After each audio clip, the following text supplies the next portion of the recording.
क्या आपने कभी सोचा है सुबह धूप चमकती है और शाम तक आंधी तूफान आ जाता है? ऐसा कैसे? कौन है जो ये सब कंट्रोल करता है? नेचर के इस अनप्रिडिक्टेबल ड्रामे के पीछे छुपी है एक साइंटिफिक स्टोरी जिसे हम कहते हैं वेदर। हेलो फ्रेंड्स, कैसे हैं आप सब? दोस्तों, हमारे चैनल मैट्रिक्स मोशन में आपका स्वागत है। आज हम क्लास 7 की new book exploring society India and beyond के chapter number 2 understanding the weather को पढ़ेंगे। इस चैप्टर में हम बहुत से इंपॉर्टेंट क्वेश्चंस के आंसर ढूंढने वाले हैं, जैसे वेदर क्या होता है और कौन से एलिमेंट्स जैसे टेम्परेचर, विंड, ह्यूमिडिटी, प्रेसिपिटेशन और एटमॉस्फेरिक प्रेशर इसे बनाते हैं। हम समझेंगे कि वेदर इंस्ट्रूमेंट्स कैसे काम करते हैं, साथ ही हम देखेंगे कि वेदर स्टेशंस क्या होते हैं और कैसे हम अपने आसपास के वेदर को मेजर और मॉनिटर कर सकते हैं। और सबसे इम्पोर्टेंट, हम सीखेंगे कि वेदर प्रेडिक्शंस हमें कैसे हेल्प करती है हैवी रेन, स्टॉर्म्स, ड्रॉट या हीट वेव्स जैसे नेचुरल इवेंट्स के लिए तैयार होने में। तो चलिए इस चैप्टर में हम इन सभी क्वेश्चंस के आंसर ढूंढने निकलते हैं। चैप्टर की शुरुआत होती है एक पावरफुल कोट से, a change in the weather is sufficient to create the world and oneself anew. यानी सिर्फ मौसम का बदलाव ही काफी होता है दुनिया को और खुद को एक नए रूप में महसूस करने के लिए। ये कोट मार्शल प्रूस्ट का है, जो एक फ्रेंच नॉवेलिस्ट थे, और इससे समझ आता है कि वेदर सिर्फ नेचर का मूड नहीं बल्कि जिंदगी का रिदम भी बदल सकता है। What is whether and it's elements? सोचो, एक ठंडी सुबह आप उठे हो, कांप जाते हो और स्वेटर ढूंढने लगते हो, या एक गर्मी भरा दिन जिसमें आप हल्के कपड़े पहनकर ठंडक महसूस करते हो। ये सब क्या है? ये है वेदर।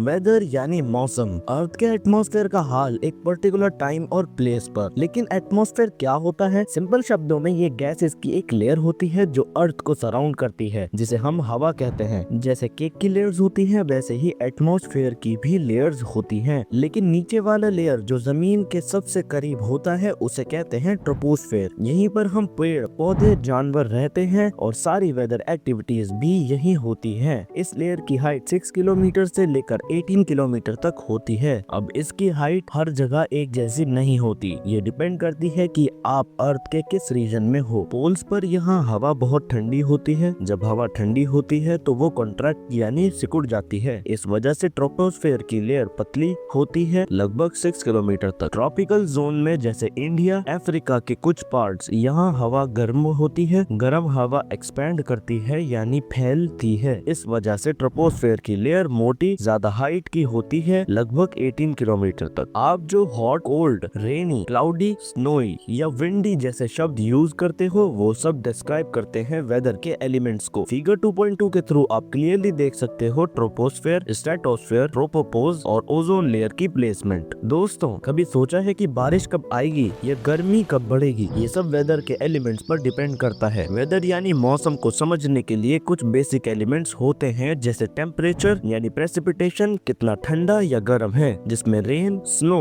स्लीट या हेल शामिल है। एटमॉस्फेरिक प्रेशर, विंड यानी हवा की स्पीड और डायरेक्शन, और ह्यूमिडिटी हवा में वाटर वेपर की मात्रा। एक एग्जांपल देते हैं। इमेजिन करो, कृष्ण चेन्नई से आमिर को कश्मीर कॉल करता है और कहता है कि चेन्नई में बारिश के बाद ठंड लग रही है। आमिर को समझ नहीं आता क्योंकि कश्मीर में तो ये नॉर्मल है। तो ये बात बताती है कि हर रीजन का वेदर फील करने का तरीका अलग होता है, इसलिए हमें वेदर को कॉमन स्टैंडर्ड से मेजर करना पड़ता है। पुराने जमाने से लोग नेचर के क्लूज से वेदर फोरकास्ट करते आए हैं। जैसे अगर एंड्स अपने एग्स को ऊंचाई पर ले जा रही है तो बारिश आने वाली है। फ्रॉग्स अगर जोर जोर से टाई टाई कर रहे हैं तो भी बारिश एक्सपेक्टेड है। पाइन कोन्स भी ह्यूमिड वेदर में क्लोज हो जाते हैं और ड्राई वेदर में ओपन हो जाते हैं। आज भी कई लोग ट्रेडिशनल तरीके से मौसम का अंदाजा लगाते हैं। आप भी अपने एल्डर से पूछ सकते हो कि वो कैसे वेदर प्रेडिक्ट करते हैं। शायद वो कुछ कहावतें या निशानी बताएं जो आपके रीजन से वेदर से जुड़ी हो। आज के समय में मीटियोरोलॉजी यानी वेदर का और उसके इवोल्यूशन का साइंटिफिक स्टडी काफी एडवांस्ड हो चुका है। मीटियोरोलॉजिस्ट कुछ गैजेट्स और टूल्स का यूज करके प्रेडिक्ट करते हैं कि आने वाले दिनों में वेदर कैसा होगा, चाहे वो कुछ घंटे बाद हो या कुछ हफ्ते बाद। फ्रेंड्स, अब हम बात करेंगे चैप्टर के एक बहुत ही इंपॉर्टेंट टॉपिक वेदर इंस्ट्रूमेंट्स के बारे में। चलिए फ्रेंड्स, फर्स्ट वेदर इंस्ट्रूमेंट को समझते हैं और वो है थर्मोमीटर। थर्मोमीटर के बारे में दोस्तों, जैसे कि आपने क्लास 6 की किताब क्यूरियोसिटी में पढ़ा था, टेम्परेचर मेजर करने के लिए हम क्लिनिकल थर्मोमीटर और लेबोरेटरी थर्मोमीटर का यूज करते हैं। टेम्परेचर को हम 2 स्केल में मेजर करते हैं, सेल्सियस और फ़ारेनहाइट। फॉर एग्जांपल, अगर टेम्परेचर 15 डिग्री सेल्सियस है तो वो 59 डिग्री फ़ारेनहाइट के बराबर होता है, मतलब थोड़ा ठंडा वेदर। अब चलिए कुछ एग्जांपल से समझते हैं, जब मौसम गर्म होता है तो स्नो जल्दी मेल्ट हो जाती है। जब वेदर क्लाउडी होता है तब हवा ठंडी हो जाती है, और ठंडी का एक और इफेक्ट, कोकोनट ऑयल विंटर में सॉलिड हो जाता है। विंटर सीजन में कर्ड बनाने में ज्यादा टाइम लगता है। तो दोस्तों, टेम्परेचर सिर्फ एक नंबर नहीं होता, ये हमारे डेली लाइफ को डायरेक्टली अफेक्ट करता है, from snow melting to curd setting.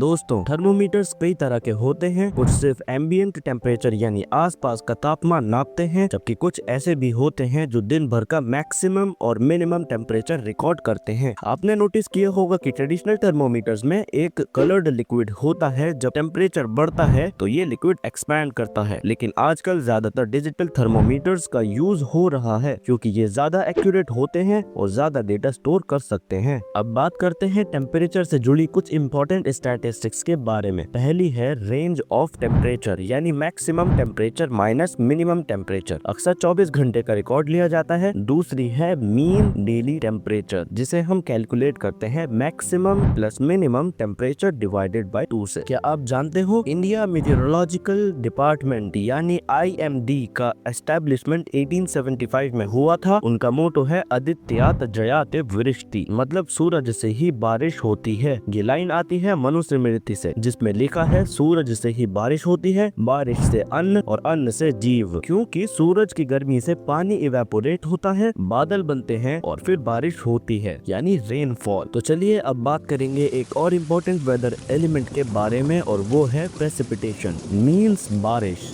यानी रेनफॉल। कभी आपने न्यूज में सुना है कि आज इस शहर में 30 mm बारिश हुई है। अब सवाल उठता है कि इसका मतलब क्या है और बारिश को मेजर कैसे करते हैं। इसका जवाब है एक खास इंस्ट्रूमेंट जो है रेन गेज, जैसे कि आप फिगर 2.6 में देख सकते हो। रेन गेज एक सिंपल डिवाइस होता है जिसमें एक कलेक्टिंग फनल होता है जो बारिश के पानी को एक मेजरिंग ट्यूब में कलेक्ट करता है। इस ट्यूब के ऊपर एक स्केल लगा होता है जो पानी की हाइट बताता है। अगर पानी की ऊंचाई 5 mm तक पहुंचती है तो इसका मतलब है कि उस एरिया में 5 mm की बारिश हुई है, यानी इतना पानी फनल में गिरा। उसके हिसाब से हम रेनफॉल का एक्यूरेट मेजरमेंट कर सकते हैं। तो दोस्तों, रेन गेज एक इम्पोर्टेंट टूल है वेदर फोरकास्टिंग और फार्मिंग जैसे सेक्टर्स के लिए। Atmospheric pressure. अब हम बात करेंगे एक और फैसिनेटिंग वेदर एलिमेंट के बारे में जो है एटमॉस्फेरिक प्रेशर। कभी आपने महसूस किया होगा कि बारिश या तूफान से पहले हवा में एक हैवीनेस होती है। ये हैवीनेस होती है हवा के प्रेशर की वजह से, जिसे हम कहते हैं एटमॉस्फेरिक प्रेशर, यानी हवा का वो दबाव जो हमारे आसपास और ऊपर की हवा का वजन हम पर डालती है,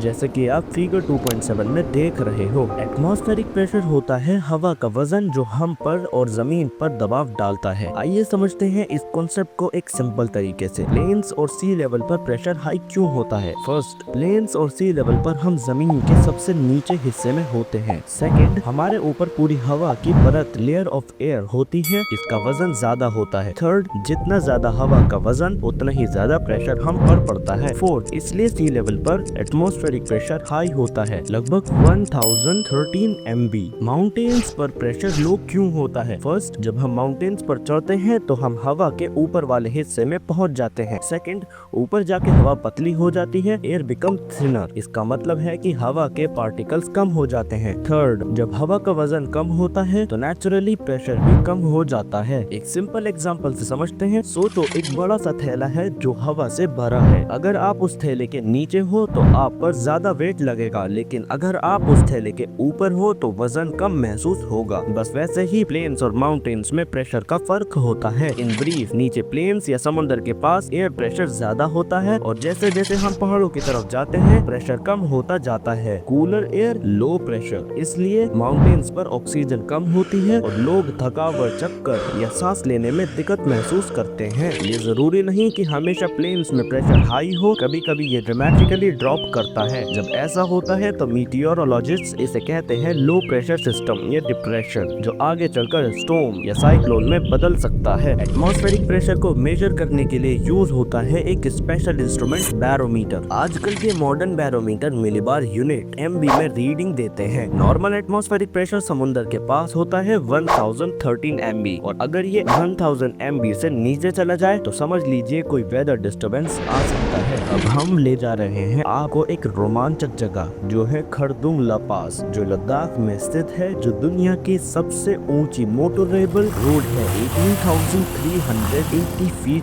ऊपर। इतनी ऊपर जाने पर आपको सांस लेने में दिक्कत हो सकती है, थकान महसूस होती है, लेकिन क्यों? क्योंकि यहाँ एटमॉस्फेरिक प्रेशर सिर्फ 650 मिलीबार होता है, जबकि समुद्र के लेवल पर प्रेशर होता है 1013 MB। ऊपर जाते जाते हवा पतली हो जाती है, ऑक्सीजन कम हो जाता है और बॉडी को एडजस्ट करने के लिए समय चाहिए, इसीलिए लोगों को पॉज लेने की सलाह दी जाती है। हमारे आर्मी जवान ऐसे ही मुश्किल इलाकों में ड्यूटी करते हैं, सैल्यूट टू देम। तो याद रखो, जितना ज्यादा हाइट उतना कम प्रेशर और कम ऑक्सीजन, इसलिए माउंटेन ट्रिप्स पे हम कहते हैं go slow breathe easy. Wind. अब हम बात करते हैं एक और वेदर एलिमेंट के बारे में, जो है विंड। विंड या हवा क्या होती है? जब एयर हाई प्रेशर एरिया से लो प्रेशर एरिया की तरफ मूव करती है, उसी मूवमेंट को हम विंड कहते हैं। विंड की स्पीड और डायरेक्शन दोनों इंपॉर्टेंट होती हैं वेदर को समझने के लिए। तुमने कभी देखा है पत्तों के बीज हवा में उड़ते हुए? अगर विंड ना हो तो ये सीड्स एक जगह ही रह जाते। विंड नेचर में भी काम करती है और ह्यूमन एक्टिविटीज में भी। पायलट्स, सेलर्स और फार्मर्स सबको विंड की डायरेक्शन और स्पीड जाननी जरूरी होती है, लैंडिंग के वक्त या फिर रेन फोरकास्ट के लिए। अब बात करते हैं विंड की डायरेक्शन और स्पीड कैसे मेजर करते हैं। विंड वेन, जिसे वेदर वेन भी कहते हैं, एक एरो जैसा इंस्ट्रूमेंट होता है जो हवा की डायरेक्शन में घूमता है। जब विंड आती है, टेल हिलती है और पॉइंटर हवा की डायरेक्शन में घूमता है, चाहे ब्रीज ही क्यों ना हो। एयरपोर्ट्स पर तुमने एक और चीज देखी होगी, विंड सॉक। ये एक टाइप का विंड वेन होता है जो पायलट्स को टेक ऑफ और लैंडिंग के वक्त विंड डायरेक्शन बताता है। अब अगर हमें हवा की स्पीड भी पता करनी हो तो हम यूज करते हैं एनेमोमीटर। इसमें होती है 3-4 कप्स जो विंड प्रेशर से घूमते हैं। जितनी तेजी से हवा चलेगी उतने फास्ट ये कप्स रोटेट करेंगे। नीचे लगा होता है एक मीटर जो बताता है wind speed in kilometres per hour. आज हम बात करेंगे वेदर की एक और इम्पोर्टेंट एलिमेंट की, जिसका नाम है ह्यूमिडिटी, यानी हवा में पाए जाने वाले पानी की भाप। जब टेम्परेचर ज्यादा होता है तो पानी जल्दी इवेपोरेट करता है, लेकिन अगर एयर में ज्यादा पानी हो यानी मॉइस्चर हो, जैसे रेनी डे पर, तो पानी धीरे धीरे इवेपोरेट होता है। इसी फिनोमेना को हम ह्यूमिडिटी कहते हैं। ह्यूमिडिटी डिपेंड करती है कई फैक्टर्स पर, जैसे टेम्परेचर, विंड, प्रेशर और लोकेशन। अब सवाल ये है कि इसको मेजर कैसे करते हैं। ह्यूमिडिटी को मेजर करते हैं एज रिलेटिव ह्यूमिडिटी, जहाँ 0% का मतलब होता है बिल्कुल भी मॉइस्चर नहीं होना, जो नेचर में पॉसिबल नहीं है, और 100% का मतलब होता है फुल सैचुरेशन, यानी हवा और मॉइस्चर एब्जॉर्ब नहीं कर सकती। नॉर्मली अगर ह्यूमिडिटी 20% to 40% हो तो वेदर ड्राई होता है, और अगर 60% to 80% हो तो वेदर ह्यूमिड लगता है, जैसे चिपचिप मौसम होता है। इसको मेजर करने के लिए यूज होता है हाइग्रोमीटर, एक स्पेशल इंस्ट्रूमेंट जो ह्यूमिडिटी के परसेंटेज को बताता है। अलग अलग प्रिंसिपल्स पर बेस्ड कई टाइप्स के हाइग्रोमीटर्स होते हैं। ह्यूमिडिटी का मेजरमेंट सिर्फ वेदर फोरकास्ट के लिए ही नहीं, बल्कि इंडस्ट्रीज जैसे फूड प्रोसेसिंग में और म्यूजियम्स में भी इम्पोर्टेंट है, क्योंकि वहाँ ऑब्जेक्ट्स को प्रोटेक्ट करने के लिए हवा ड्राई रखनी पड़ती है। फ्रेंड्स, अब हम बात करेंगे वेदर स्टेशंस के बारे में, जहाँ वेदर के सारे इंस्ट्रूमेंट्स एक ही जगह होते हैं। सोचो अगर हमें एक जगह का एक्यूरेट वेदर जानना हो, जैसे temperature, humidity, wind speed, pressure, तो हमें अलग अलग टूल्स चाहिए होते हैं। वेदर स्टेशंस इन सभी इंस्ट्रूमेंट्स को एक जगह लेकर आता है, जैसे एक मिनी लेबोरेटरी फॉर वेदर हो, जहाँ रीडिंग्स रेगुलर इंटरवल्स पर ली जाती हैं, जिससे साइंटिस्ट वेदर का मैप बना सकते हैं और फोरकास्ट भी कर सकते हैं। और दोस्तों, अब तो टेक्नोलॉजी भी आगे बढ़ चुकी है, जिसे हम कहते हैं ऑटोमेटेड वेदर स्टेशन यानी AWS। ये एक सेल्फ ऑपरेटिंग सिस्टम होता है जो बिना किसी ह्यूमन के हेल्प के सेंसर्स के थ्रू वेदर डेटा रिकॉर्ड करता है, जैसे temperature, humidity, wind direction, precipitation और प्रेशर। ये स्टेशंस खेती-बाड़ी, एयरलाइंस और एनवायरनमेंट मॉनिटरिंग जैसे फील्ड्स में बहुत काम आते हैं। AWS की वजह से हमें मिलता है फास्टर और एक्यूरेट वेदर इंफॉर्मेशन बिना किसी डिले के। दोस्तों, चलिए जानते हैं एक बहुत ही रोचक जानकारी। 2023 में नेशनल डिजास्टर मैनेजमेंट अथॉरिटी ने सिक्किम के एक ग्लेशियर लेक पर, जो 4800 मीटर से भी ज्यादा ऊंचाई पर है, एक automated weather station AWS install किया। ये AWS हमें अर्ली वार्निंग देता है अपकमिंग वेदर कंडीशंस के बारे में, स्पेशली डिजास्टर जैसे लैंडस्लाइड्स या फ्लड्स के लिए। साइंस और टेक्नोलॉजी मिलकर हमें सेफ बनाने में कैसे काम कर रहे हैं, इसका ये एक परफेक्ट एग्जांपल है। Predicting the weather. दोस्तों, अब हम बात करेंगे वेदर प्रेडिक्शन यानी मौसम का पूरा अनुमान लगाने के प्रोसेस के बारे में। वेदर को एक्यूरेटली प्रेडिक्ट करना कोई मैजिक नहीं, बल्कि एक साइंटिफिक साइंटिफिक प्रोसेस है। मीटियोरोलॉजिस्ट यानी वेदर साइंटिस्ट कई सालों तक डेटा कलेक्ट करते हैं, जैसे temperature, wind pressure, humidity, rainfall etcetera. इन सबको स्टडी करके वो फ्यूचर का वेदर प्रेडिक्ट करते हैं। आज के टाइम में जब क्लाइमेट चेंज के कारण ड्रॉट, फ्लड्स, साइक्लोन जैसे एक्सट्रीम वेदर इवेंट्स बढ़ रहे हैं, तब ये प्रेडिक्शंस और भी इम्पोर्टेंट होते जा रहे हैं। अगर एक साइक्लोन आ रहा हो तो सरकार पहले से तैयारी शुरू कर सकती है। फिशरमैन को समुद्र में जाने से रोका जा सकता है। कोस्टल एरियाज को इवैक्यूएट किया जा सकता है, यानी एक्यूरेट वेदर फोरकास्ट जान बचाने में मदद करता है। तो दोस्तों, हमने जाना कि वेदर सिर्फ टेम्परेचर नहीं होता, बल्कि टेम्परेचर, ह्यूमिडिटी, प्रेसिपिटेशन, विंड और एटमॉस्फेरिक प्रेशर मिलकर एक जगह का वेदर डिफाइन करते हैं। इन एलिमेंट्स को मेजर करने के लिए हमने अलग अलग स्पेशल इंस्ट्रूमेंट्स के बारे में भी पढ़ा, जैसे thermometer, rain gauge, barometer, hygrometer etcetera. मौसम की जानकारी हेल्प करती है हमें वेदर को मॉनिटर करने और फ्यूचर में होने वाले चेंजेस को पता लगाने में। हर सीजन में अलग एलिमेंट्स डोमिनेट करते हैं, जैसे जुलाई में रेनफॉल, मई और दिसंबर में टेम्परेचर, साइक्लोन के टाइम एटमॉस्फेरिक प्रेशर और गर्मी में लू विंड्स। जब फॉरेस्ट फायर्स फैलती हैं तब विंड का रोल बहुत इंपॉर्टेंट हो जाता है। तो दोस्तों, चैप्टर 2 यही कंप्लीट होता है। अगर आपको वीडियो पसंद आई हो तो इसे लाइक जरूर करें, शेयर करें और ऐसे ही इंफॉर्मेटिव वीडियो के लिए हमारे चैनल मैट्रिक्स मोशन को जरूर सब्सक्राइब कर लीजिए। मिलते हैं एक और नई वीडियो के साथ। तब तक मौसम को समझो, सीखो और अपने शहर के वेदर का मजा लो। Keep learning, keep exploring.